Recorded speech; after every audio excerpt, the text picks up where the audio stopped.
தமிழகமெங்கும் கிளைகள் கொண்ட Annamal institute of hotel management and hospital management படிப்பில் சேர்வதற்கான அட்மிஷன் நடைபெறுகிறது. விருதுநகர் மாவட்டம் சிவகாசியில் காற்றுடன் கூடிய மழையால் குடியிருப்பு பகுதியில் இருந்த மின்கம்பம் சாய்ந்தது.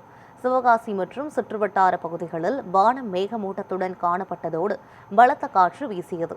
இதனைத் தொடர்ந்து சிவகாசி, திருத்தங்கல், பாறைப்பட்டி, சாட்சியாபுரம், சித்துராஜபுரம், எரிசந்தம் உள்ளிட்ட பல்வேறு பகுதிகளில் காற்றுடன் கூடிய மழை பெய்தது. இதனால் வெப்பம் தணிந்து அப்பகுதிகளில் குளிர்ச்சியான சூழல் நிலவியது. பலத்த காற்றால் சிவகாசி கே நகர் குடியிருப்பு பகுதியில் மின்கம்பம் ஒன்று சாய்ந்தது.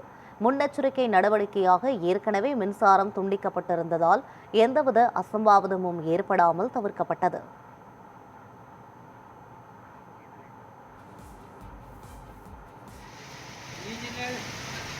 Original.